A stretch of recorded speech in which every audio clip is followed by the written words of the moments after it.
This is the OTP panel, everybody. One true pair. The cheesiest, most romantic, most beautiful panel.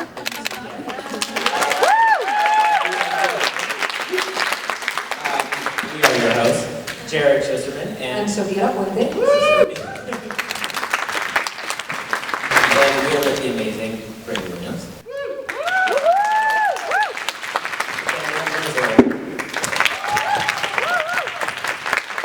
Tahereh Mafi. Ransom Riggs. Nicola Yoon.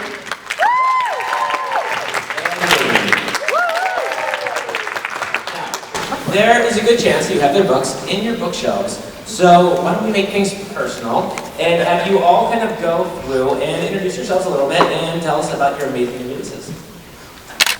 Well, shoot, I'm right in the front. Okay, hi guys. Brittany N. Williams, married to this lovely man, Dan Jose Older. My debut novel, that's Self-Same Metal, y'all just watched the book trailer for it. It came out this Tuesday, so brand new. Just a quick elevator pitch. It follows 16-year-old Joan Sand. She has the magical ability to manipulate metal, and she only wants to use that power to build swords and choreograph fights for William Shakespeare's acting company. But when malevolent Fae invade London, she finds she's one of the few people who can keep the city safe. So that's a long short. Very cool. Thank you. You see why I married her? Malevolent Fae. Malevolent Fae. That was it. Let's do it. Let's get married. That was the proposal. That's how it happened. Yep. Let's do it. I'm like so excited about this cuteness. Like, it's just so sweet. For all of it. I'm like, Who's ready for a cute man? Very cute panel. I don't know if we're all prepared for how cute it's about to be. No, it's That's what this space with all these chairs. So wait, what are we talking about our books? Yeah, we're talking about books here. Okay, all right. Right, I'm a writer. Okay. I'm Nicola Jose Older. I'm a YA novelist. I write for all ages, actually. My most recent book is Ballad and Dagger from Rick Riordan Presents. It's the first YA. It came out last year. It's about a kid named Mateo who, you know, he's just trying to play piano. Much like Joan is just trying to do her swordsman thing. But it turns out that he is connected to this ancient healing god, and he has to heal his community when they start to go to war over their long-lost mystical island. And he falls in love with this assassin chick, as one does. So the sequel, Last Canto of the Dead, which is the final book in the series, it's a duology, comes out on May 16th.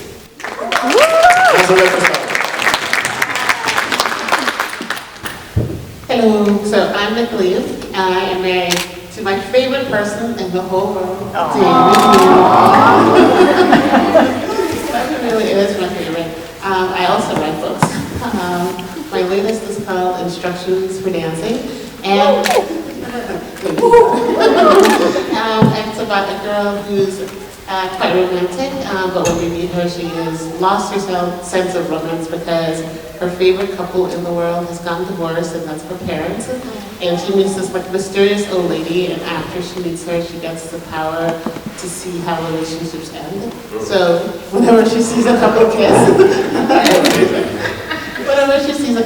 she sees like the happy beginning and like the contented middle, and then she sees the end. And what she takes from this is that all relationship ends and love sucks, and it's time to move on. And then of course she meets like a super cute boy. They get stuck ballroom dancing together, and you know, he's irresistible, but she knows love ends, so she has to decide. That was in the end. I just gave it away. It'll make you cry. It's really good. I'm David. I'm married to Nikki. She's been married for a long time. We actually met. Almost 21 years. Yeah. And we met in writing school, actually. In our first writing workshop. I know, right? I can talk all day. My latest book is, my latest YA book is Super Fake Love Song, which is like my pandemic book, as in my pandemic is not happening, la la la. Like my denial book, because I wanted to write something really funny and silly. And that's about this guy who pretends to be a rock star to impress a girl, and then the problem is she believes him, and so now he has to follow through. Yes, you become a rock star, and it's one of the funniest books I've ever read. genuinely hilarious. My rule for this book, personally, when I was writing it, was a laugh on every page. And it delivers. It's an excellent. Oh. Seriously, amazing. All of you books are amazing. It's so talented. So, and you, Tahereh, so let's go. Tell people who you are. Yes. Hi, everyone. I'm Sofia Lapuente. I wrote the Shadow Me series, which most people, I think, are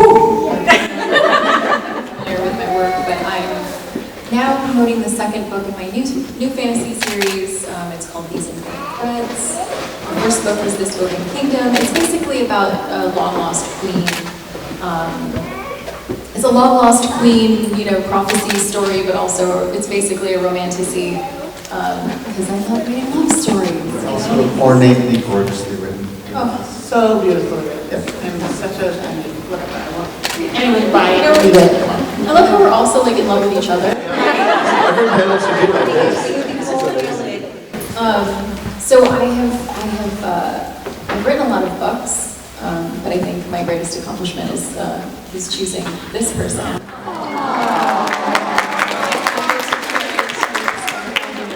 This is Ransom Riggs, my favorite person in the world, and he's an incredibly talented writer. So in addition to all else, I also get to read his work, like first fresh drafts, and he's so great.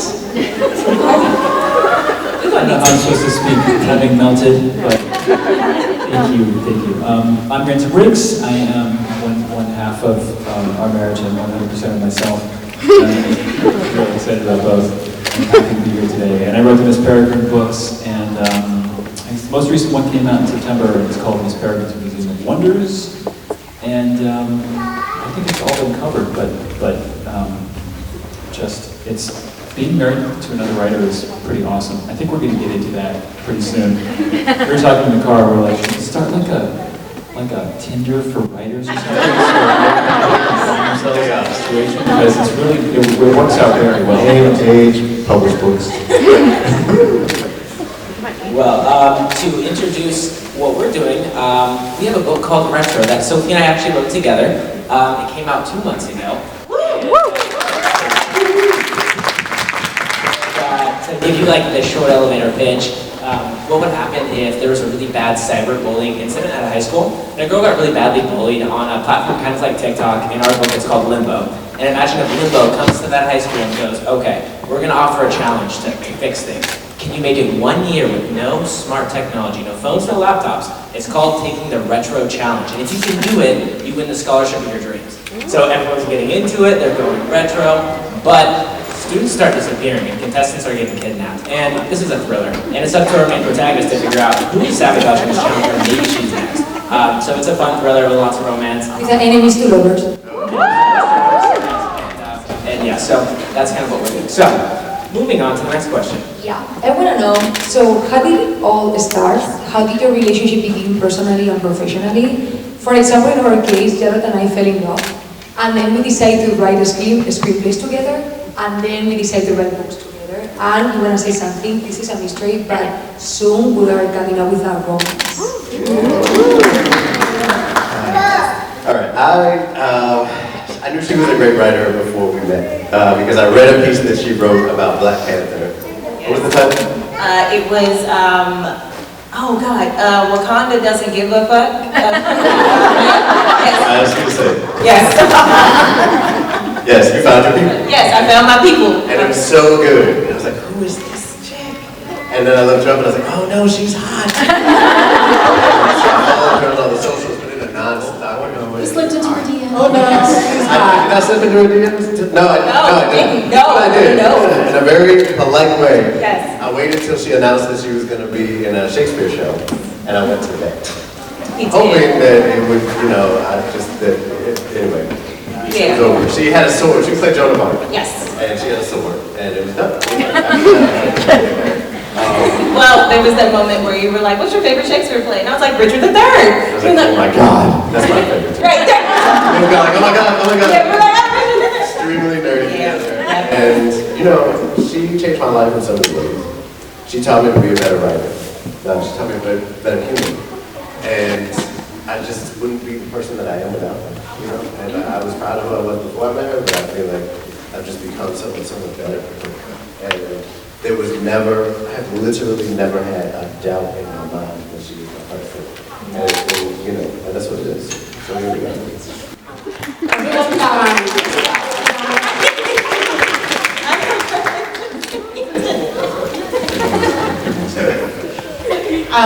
Yeah, I know. Love is so good. Love the best thing, isn't it? Yeah, I mean, it also sucks.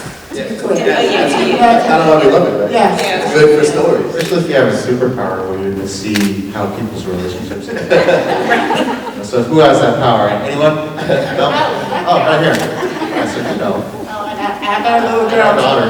She knows. So in our first writing workshop, I was channeling Haruki Murakami and she was channeling Ann Beatty. And we told each other's friends how much we loved each other's writing. And we're also scared because we're like, I gotta step it But up. can we just start from the beginning though, right? Outside the classroom. We met, and he cannot remember how we met. He tells the story wrong every time. We met in the year 1844. Anyway, when I met him, he had a girlfriend, which is tragic. I had a girlfriend up here. But anyway, what he said to me is, I have a girlfriend. And because when I first met him, I was like, ooh, he's so cute. And then he's like, I have a girlfriend. And I was like, oh, you're not so cute. Now for real. We were friends for 2 years.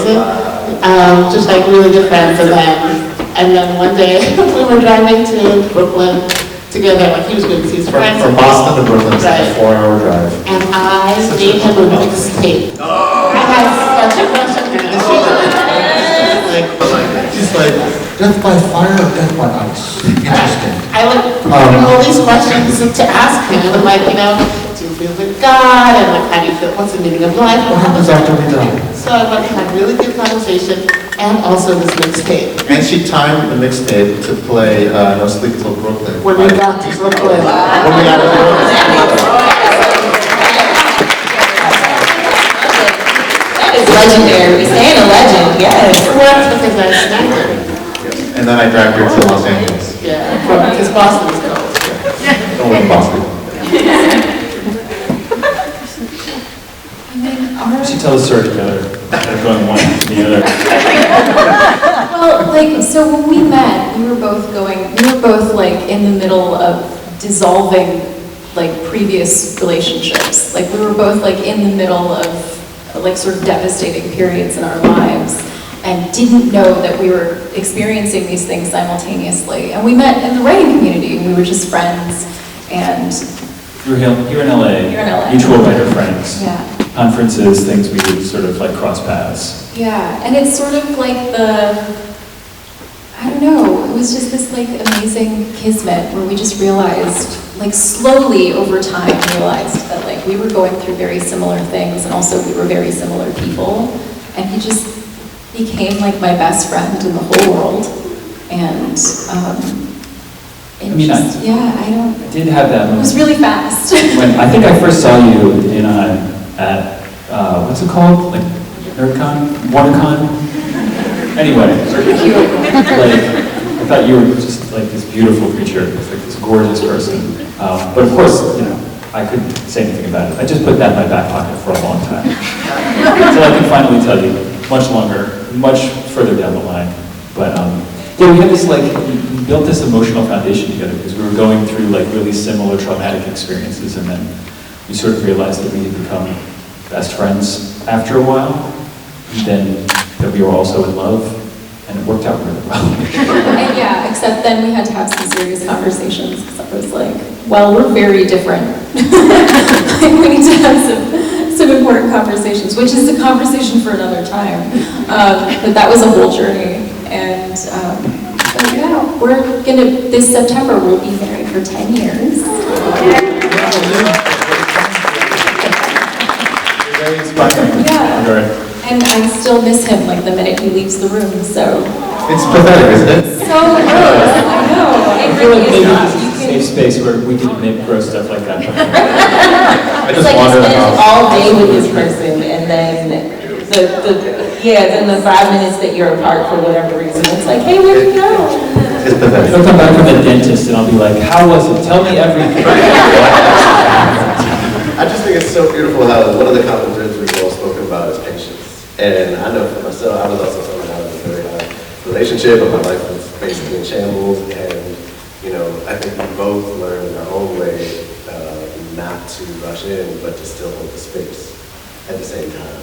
And like growing up, like, so no one teaches you that, right? Like no one can, because that's such a nuance of being in community with someone. And it's hard to know, like, what are the rules, like, how do we communicate? But that's also the fire that, like, forged our communication to be so strong, because we were able to be like, okay, hold right there. Don't run away. I won't run away. Just stop. And then let's step forward together. Really? Yeah, but I also think that so many things are about beginnings, right? So many love stories are about like, you know, it's like the rom-coms are always about like falling in love and it's that moment at the beginning. And there are fewer things about the middle, right? And like how you live with someone for 10 years and then 20 and still be in love with them and still like what Daniel was saying, like listen to them and communicate and like not get sort of complacent. You know, I think like I get surprised by David all the time, right? Like he still comes at the world like a weirdo. But it's always so great because like I never think the way he does, but that's the awesomeness of it. Yeah, but there needs to be more things about the middle of these relationships, right? Like, and you never let go of where we started. Like I see a lot of couples who they become roommates, you know, and you have never let that happen. Like you're tenacious. You're like, we're gonna have a romantic dinner tonight. You know, drop everything. And we tried to. The reason I said we didn't do that is because we tried to take it slow at the beginning. We're like, okay, I don't want to go crazy, so we'll see each other like twice a week. And that lasted for 1 week. All the way to Brooklyn, though. And that was every waking moment. I mean, it was pretty sad. Wait, Jerry, what about you guys? This actually segues perfectly into our next question. Because we're the host and that's how it goes. But the next question is, if you had to choose a trope that would define your partnership, what would it be? For example, we are the impossible love. When I first met Sophie, it was here in LA, and we were out in Santa Monica. We were out with friends that we didn't know each other, but I saw this girl and I was like, this is the most beautiful girl I've ever seen. And she was talking to a friend and she was saying, C. So I was like, okay, I speak a little bit of Italian, really. There's a chance, people. There's a chance. So I went up and I just started speaking Italian to her, and it was Spanish. But we vibed. And we couldn't stop being together. And we just, the next day, and we didn't play games, and she didn't play games at all. I don't know what are the games. Yeah, she doesn't know what the games are, so that was the best part. And after like a couple months, she told me, you know, hey, I was actually talking with my friend, and my friend said, what do you think about that guy? Pointing at me, and I said, C. So it all came full circle. Why impossible? And the reason that it was impossible is because she was on a visa and she was going to be leaving the United States the next week. And we had to make a decision. She had to make a decision. In 1 week, is she going to stay here pretty much forever or for a long time, or leave and not be together? And she chose to stay. And I chose to stay knowing I would need to call my Spanish mom. That's a thing. So it was like, Mom, do you remember that speech about I will sing you forever and I don't care about love? I fall in love and stay. And she was speechless, but at the same time she was like, it's the first time ever you talk like that about someone, like I see it in your eyes through the FaceTime. Like, okay, it's okay. And then, when finally I took Jarrod to Spain to meet my family, she was like, I get it now. Okay, well done. I was like, okay. Yeah, we're gonna know the trope that you were. Figure trope, start. Yeah. You can create a new trope. And I can also create a new one. You know, maybe it's friends to lovers, or lovers to enemies, or stuck in an elevator, whatever. lovers to enemies. Ours is definitely friends to love. Yeah, definitely friends to lovers. Friends to love. You can't say lovers like that. Oh God. This is my lava. They look gross. Y'all? No, we're trying to think of it. That's what I'm calling. Todd says we're star-crossed lovers. I think that's We often play this game of like, if we met in high school, do you think you'd let him go? Probably not. Wait, why not? Yeah, why not? I didn't say that. I think I personally would have been super intimidated and like, she's way out of my league, like, I'm nothing, no way. He was super cute in high school. I saw his picture. That was the one good picture of me in high school. Oh. No, I mean, I think it was so unlikely. Like, listen, I never thought I would end up with a white guy like this. I really didn't. That was not how I imagined things going for me. But you know, it's like now I feel like he's my arm. You know, like he's my leg. He's like part of me. Doesn't feel like a separate person. So I don't even think of it like that. It's interesting to me that there was ever a time when I was like, this will never work. Because that's how it was. I was like, oh wow, okay, something is happening. But you should know it's not going to happen. For all these reasons, it can't possibly happen. And I was like, can you tell me what the reasons are? And she was like, yes. And I was like, I think we can overcome these reasons. I really love you. It's interesting too what you say about like, we're clearly not the same person, right? But we're, in some ways it's like two trees that have slowly grown around one another in the underbrush of the jungle, and now we are in the core the same person. And yet, I have all these different, you know, abilities and traits, and you have those, so it feels like I have an extra half of my body that's cybernetic and can like do special things, and like our abilities combined are so much greater than it would have been alone. Or if I had somehow been with someone who was just like me, which would be so boring. I want to get the Valentine that says, you are my arm. They'll get writers. Right. No, you go ahead. You got it. I was gonna say soulmates. Yeah. Okay. Because I think that if we had met in high school, I think we would have dated. There are, the more, like, as we got to know each other, we realized there were so many moments where we were clearly in the same spaces and encountering each other without actually knowing that we had, until the moment was right, and we were both in the right place mentally, and you know, existing in the same space, and then we were able to come together and be what each other needed. And Yeah, that's exactly what I was going to say. right now, we are the same person. Yeah. We are so similar in the ways that work and not in the ways that don't. But there's a quote when I was in college that I always read: "Swear that you will never awaken love before it's right." And it feels like, well, yes, we would have dated in high school. At any given moment we met, we would have figured out a way to make it work. But we met at the perfect moment to make it work exactly what it was when love was right, and we found a way. And we would have no matter what. But the moment that we met was the moment we were supposed to, and that's what it was. You guys.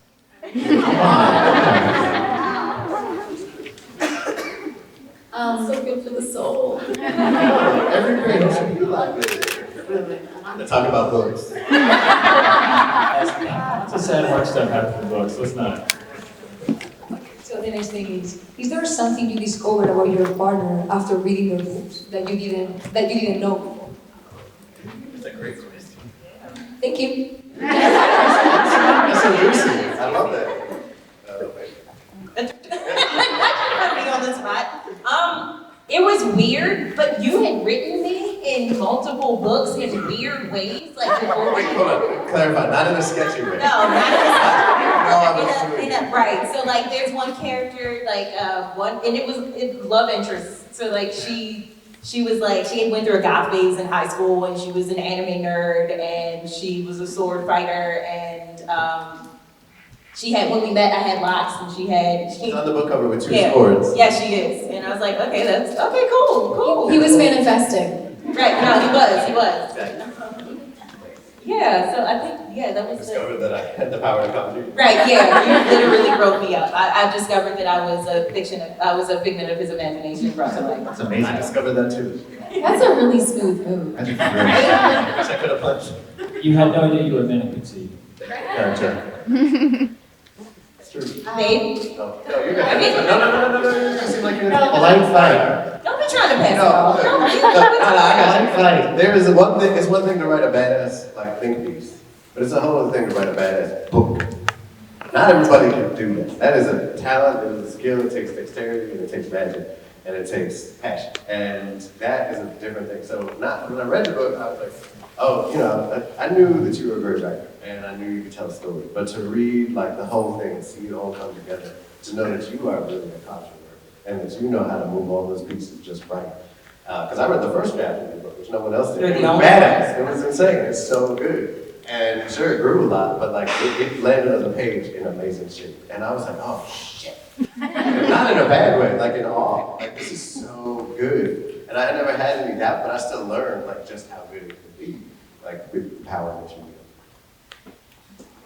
wield. I mean, I think that part of the reason I fell in love with David in the first place was I really loved his writing, right? Like it was one of the first things that like he made me, man, this is going to be cheesy, but he really made me want to be a better writer. And he's still, like, I read his first drafts and I'm like, shit, I can write better. Like, not like in a terrible competitive way, but just like in an inspiring, like, wow, you're really good. But like, the thing I learned about him from his second YA was just how incredibly nerdy he used to be in high school. Right? Like, people would tell me like how he was a nerd, and it would be like sort of sweet and cute. And then I read this book and I was like, oh, I did not know. Of nerd talk. I was just like, were you really like this? And she was like, tone down the sweats. Tone down the GI tract issues. Is this you, honey? Because, oh my God, you're a mess. Listen, you can be nerdy, but like, you still have to be smart and I'm not sure how we would have done in high school. I like to see how crazy I can get on the page, and then she's sort of like, I love where you're going with this, but there are boundaries. And then her emotional intelligence on the page, like every character must be emotionally sound. And they can make huge mistakes and be jerks, but their emotional logic needs to work. And if it doesn't, she can't proceed. And I really admire that about your writing, because it makes me think about my characters better. It makes me think about myself better, because we all have our own internal logic that we live by. It doesn't necessarily make sense, but if you accept it for what it is, you're a happy person. So that's how you inspire me. That's how you inspire me. Love bubbles.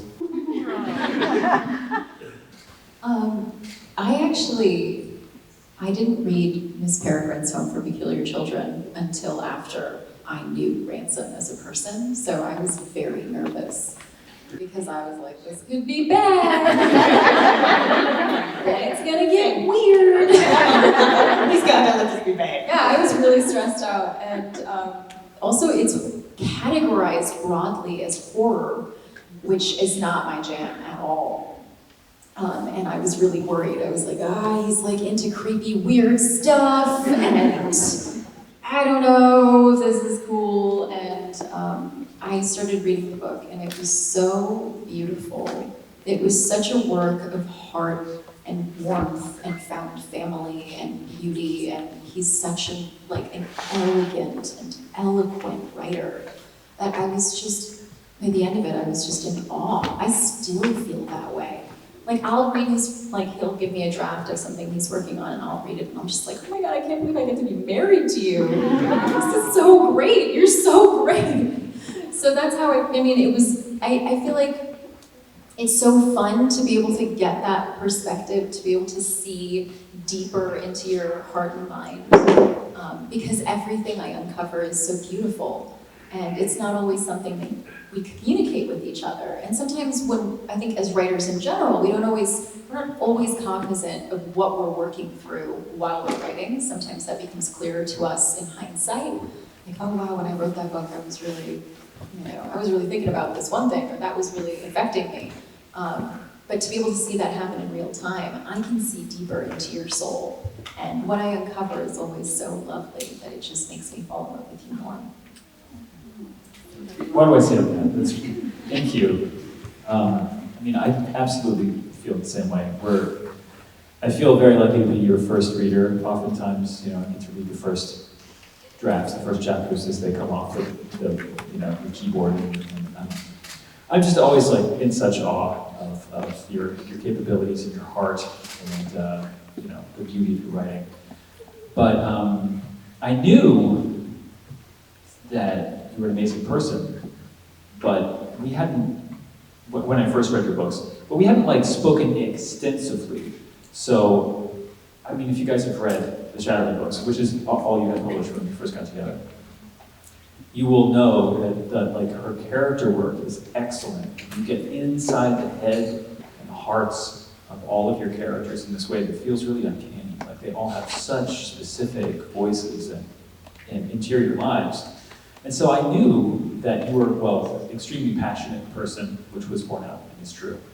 And that you had great emotional acuity. You have like this extraordinary emotional X-ray intelligence when it comes to other people, yourself, interpersonal relationships. You could sort of like see and diagnose a person very quickly, and you have great like person radar. So I have come to trust so much about your intuition about human beings that I can just be like, well, what do you think? I can't get a read on this situation. And be like, well, here's exactly what's going on. Wow,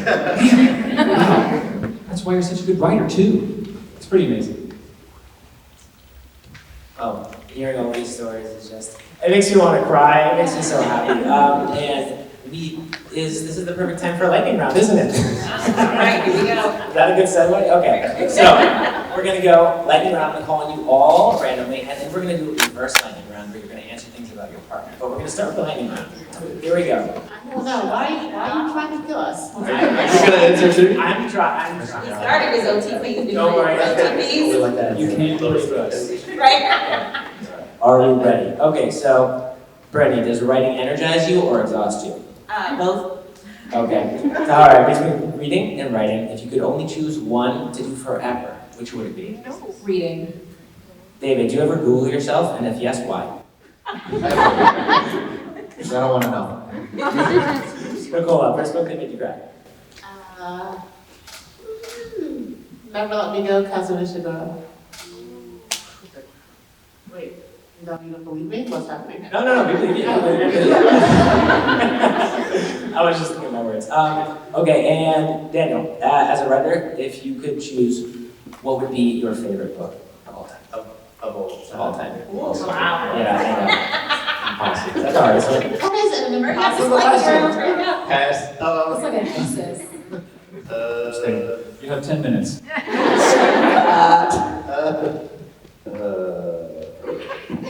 Wait, which one was the Hippos Go Berserk by Sandra Boynton. Which I read it. That book is amazing.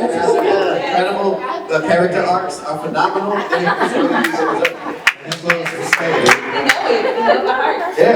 have that shit. Penalty. Hippos Go Berserk, which is one of your favorite books. That's our child right there. Look at everybody. Remember the Hippo book? I want to talk to me. When I was growing up, I read that book all the time, and now my son reads it, and it's. Is it the same copy? No. No, okay. Don't worry. Now moving on to the reverse lightning round. Starting with Brittany. What is your partner's favorite word? Favorite word? Yeah.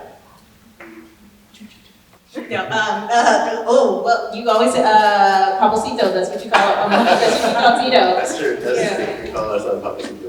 Yeah. Thanks. Ransom, what does your mother-in-law think of your writing? I don't think she's ever read my books. Terrified to hear what she thought if she did, so. Yeah, She would probably say, she'd probably grin and say, it's a little weird.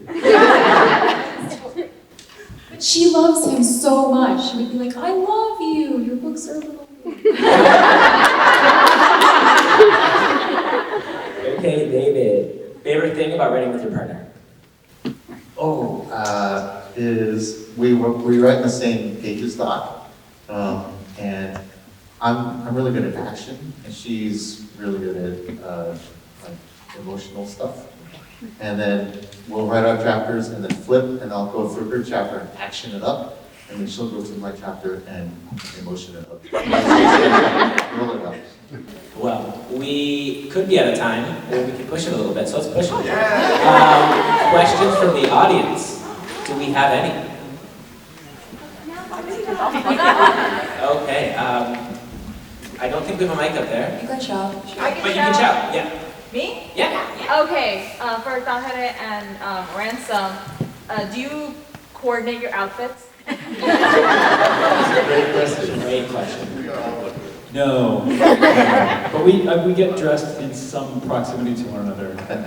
Sometimes it'll be too matching, we'll be like, oh, we got it. Totally by accident. Yeah, in fact, many times we'll walk, like, meet each other in the kitchen, and we look down, and we're both wearing blue tops and, like, you know, tan pants or something. I'm like, how the... you know, I don't know if it's, I'm gonna go change. just, yeah, I'm like, one of us has to, they're gonna think we did it on purpose. But no. I mean, we do consult one another. She'll be like, what do you think of this? And I'm like, here's my advice. What input, but I don't really give her advice. It's more the other way around. Yep. I keep trying to persuade Nikki to, I want to be one of those couples at Disneyland that wears the same thing. Disneyland. Yes. No, not even then. I'm with you. We have matching business sweatshirts. David, we'll do it with you. Yeah. Most expensive thing. David, not to make you jelly, but we have his Hercules and, no, her Hercules and his Magar sweatshirts. Sorry to disappoint you. Everyone's doing it. The cool kids are doing it. We're going to do it. Yeah. I put y'all in matching clothes as much as I can, Well, yeah. that's cute, though. And then we just match energy. We try to match energy. And then sometimes he wears my sweatshirt. Lucasfilm sweatshirt that I got. Yeah, no, it's on the, it's true. Stole her sweatshirt. Another question. My question is like, well, for whoever wants to answer it or everyone, it's what's like one part, I know it's probably the entire book or everything they've ever written, but what's one thing your partner wrote where like the first time you read it, you're like, wow, like, you wrote that, like, it was just so, like, so impactful. I have I remember the first time I felt that way, and it has happened many times since then. But the first time I felt that way, I remember I was reading Miss Peregrine for the first time, and I came upon that line, sometimes you just have to go through a door. And I just put the book down, and I was like, damn. But sometimes you do just have to go through a door. And then I got it made into a floor mat. Like it was outside, yeah, so it was like in front of our door. Sometimes you just have to go through a door. I've had two moments. So Daniel you have the Bone Street Roomba series. You read the audiobooks yourself. So I was listening to the audiobooks and just the way you, like the way you so perfectly capture the musicality of your language. Better than I think any other reader could possibly, is just so good. I've listened to those books. I usually struggle with audiobooks, but I've listened to those books over and over and over again, and it's especially like at times when I was missing you, I could listen to those books and it was comforting. And then I remember when you were reading me the draft of the Book of Lost Saints, and we finished it on my birthday. And yes, at the Ace Hotel, and when we got to the end of the book, that ending was so beautiful. I remember just sobbing, and books don't usually make me cry, and I don't think I've ever had, and like the combination of reading it and having you read it to me was just, it broke my heart, it mended it all in one, and it's just such a gorgeous, wonderful book, and I love the sound of your voice reading your own words, and it's just great. For me, it's like, that self-sentimental is as a whole, it's just right. Like every piece fits into place so brilliantly. But I think there's an individual moment what stands out as an interlude. This book, tells the story of Joan Sands finding out the Fae in Shakespeare in England, and that's an arc, and it's incredible, and it's epic. And within that arc, there are these like one-shot moments of different people just getting completely devoured by Faye in London. And it's gruesome. And she's also not a horror reader, but she dug deep and found horror within herself and created these completely terrifying Fae creatures and set them up in ways with, mortals that's hilarious, heartwarming, terrifying, all at once. Like, they're these perfect vignettes. And the whole book is so special, and those moments were just like, oh shit, what are you doing? Like, it's on some next level shit, and I love it all. For me, there's kind of I would say it's a little bit in general, when I read over what we work on, because, we don't write in a way where I'll write, one paragraph, and she writes another paragraph. We really just do it simultaneously, and she'll go through and pick apart things that I start writing and the same, and I'll pick apart things that she starts writing and kind of confuse myself, and that she confuses herself. So when I read something of ours, and it happened just actually the first time I got the hardcover of Retro, it literally had me in tears because it was, I'm reading something that could not exist without the union of us. I mean, our protagonist is half me, half her, completely on every line, so. Same book, same experience. I mean, it was day one for us. I think your manuscript was first up in the workshop. And you wrote a story about this group of friends that meet up for a weekend, and there's another character that is never written in because they're dead. But everyone talks around that character, and that's how you get to know the character. And I was sitting on the steps of my brownstone in Boston with my roommate, and we're just like, what the hell? No, we gotta step it up. And I was so impressed by your craft and your emotion and just how true you felt, that you immediately stuck out and I'm like, you gotta hang out with me. Yeah. You were also my favorite writer. I remember you wrote the story called The Birth of Superheroes because we met in graduate school, that's how we met. And I remember reading the story, and the thing about David is his language is so precise.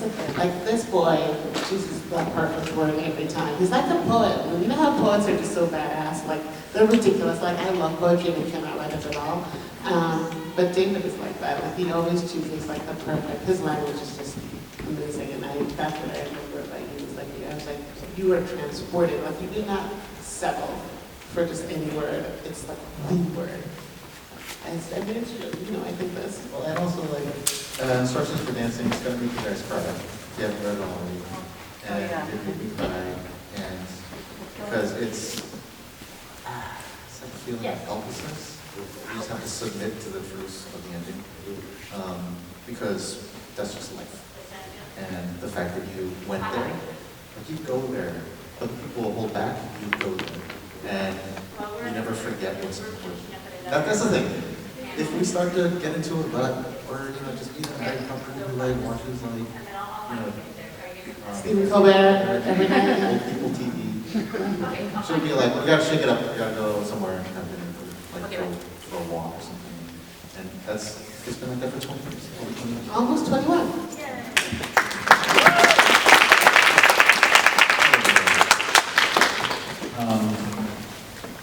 As a reader, wait, I don't get to go. I have to talk.